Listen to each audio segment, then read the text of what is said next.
Hi friends, இன்றைக்கி நம்ம Nisha cooking சேனலில் காட்டு யானம் அரிசியை வச்சு ஒரு ஸ்நாக்ஸ் செய்ய போகிறேன். ஸோ இது வந்து தமிழர்களின் பாரம்பரிய சிறுதானியங்களில் ஒன்று, ரொம்ப சத்தானது. இது சர்க்கரை நோயாளிகளுக்கு ஒரு வரப்பிரசாதம். ஸோ இந்த அரிசியில் சாதம் வச்சு சாப்பிட்டிங்கன்னா சர்க்கரை நோய் வந்து கண்ட்ரோலில் இருக்கும், இருக்கிறவங்களுக்கு கண்ட்ரோலில் இருக்கும், இல்லாதவங்களுக்கு வராமல் தடுக்கும். ஸோ இந்த அரிசியை அடிக்கடி பயன்படுத்திக்கிங்க. இதுக்கு பேர் காட்டு யானம். இந்த பேர் வந்ததுக்கு காரணம், இது இந்த அரிசியோடைய விளைச்சல் வந்து 150லேருந்து 210 நாட்கள் நடக்குமா. ஸோ அதே போல் இதோடைய பயிர் வந்து யானை நிற்னா அதோட அந்த யானையை விட உயரமாக வளருமா. அதுக்காக தான் இதுக்கு அந்த பேர் வந்தது. இதை நான் கிட்டத்தட்ட ஒரு 2-3 தடவை அலசிட்டு ஒரு 5 மணி நேரம் ஊற வச்சுருக்கேன். இப்போ இதில் உள்ள தண்ணி ஃபுல்லாக வடிகட்டிடலாம். தண்ணி வடிகட்டின அரிசியை ஒரு மிக்சி ஜாரில் போட்டு பாதியாக குறைன்னு அரைச்சிட்டு வந்துடலாம்.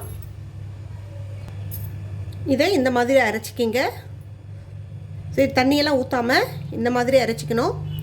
நல்லா குறைன்னு நம்ம வந்து ரவா சம்பா ரவா வாங்கினா எப்படி இருக்கும் அந்த மாதிரி இருக்கணும்.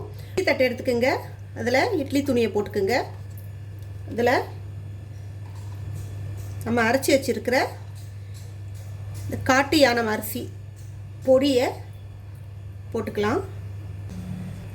ஒரு இட்லி குண்டானில் தண்ணியை ஊற்றி அதுக்குள்ளே இந்த அரிசியை இறக்கி விட்டுலாம்.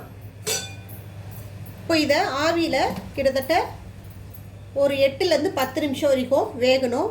அடுப்பு தண்ணி நல்லா கொதிச்சதும் அடுப்பு நல்லா கொஞ்சம் மீடியம் ஃப்ளேமில் வச்சுக்கிங்க. பொறுமையாக அது வெந்து நல்லா பூ போல் வெந்து வரணும். அது வரைக்கும் நம்ம வெயிட் பண்ணுவோம். இப்போ இதை வேக வச்சு எடுத்தாச்சு. இப்போது ஓரளவுக்கு ஆறிடுச்சு.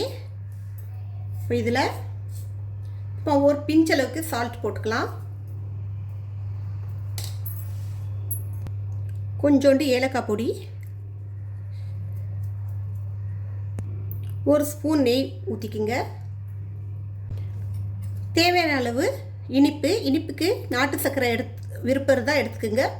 அப்படி இல்லைன்னா கருப்பட்டியை பொடி பண்ணி எடுத்துக்கோங்க. ஒயிட் சுகரை யூஸ் பண்ணிடாதீங்க. அதே நல்லா சர்க்கரை ஃபுல்லாக மெல்ட் ஆகி இதோட சேர்ந்துருச்சு. இப்போ இதில் தேங்காய் துருவல் சேர்த்துக்கலாம்.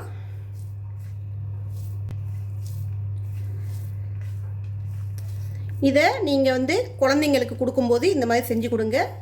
அதே போல் சர்க்கரை நோய் இல்லாதவங்க, டயபெட்டிக்ஸ் இல்லாதவங்க இந்த மாதிரி செஞ்சு சாப்பிடுங்க.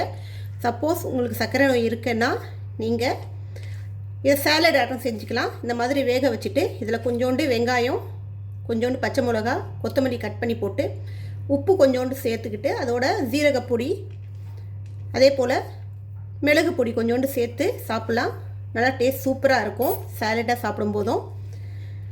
அப்படி இல்லை எனக்கு இனிப்பாக தான் சாப்பிடணுன்னு சொல்லி தோணுது அப்படின்னா இதோட நீங்கள் கொஞ்சோண்டு தேன் ரொம்ப லைட்டாக கலந்து சாப்பிட்லாம். அந்த மாதிரி சாப்பிட்டாலும் சர்க்கரை நோயாளிகளுக்கு ரொம்ப நல்லது. சாதமாக செஞ்சு சாப்பிட்றது இந்த அரிசி ரொம்ப நல்லது. இப்போ இந்த மாதிரி உருண்டைக்கெல்லாம் பிடிச்சிக்கிங்க. இதை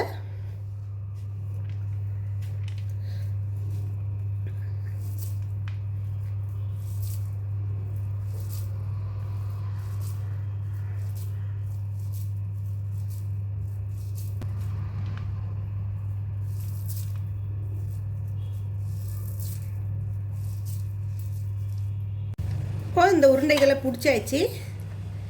இந்த தேங்காய் பூவில் இந்த மாதிரி தேய்ச்சிக்கிங்க.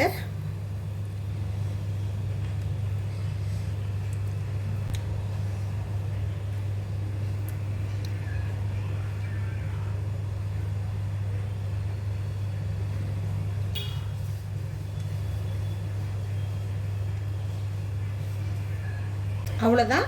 இந்த மாதிரி நல்ல ஹெல்த்தியான காட்டு யானம் ஸ்நாக்ஸ் ரெடி ஆகிடுச்சு. இந்த மாதிரி ஸ்நாக்ஸ் எல்லாம் குழந்தைங்களுக்கு செஞ்சு கொடுங்க. இப்போ உள்ள குழந்தைங்க ஜங்க் ஃபுட்டையும் ஃபாஸ்ட் ஃபுட்டையும் தான் தேடி ஓடுறாங்க. அவங்கள வந்து அதுலேருந்து மறுபடியும் நம்ம இந்த மாதிரி பாரம்பரிய உணவுக்குள்ளே கொண்டு வரணும்னா அது நம்மளால் மட்டும்தான் முடியும். ஸோ அதே போல் நீங்களும் ட்ரை பண்ணி பாருங்கள். இன்னும் ரெசிபியோடு உங்களை சந்திக்க வரை உங்களிடம் விடைபெறுவது உங்கள் நிஷா. எங்கள் சேனல் லாஸ்ட் வரைக்கும் பார்த்தவங்க அனைவருக்கும் மிக்க நன்றி. பாய்.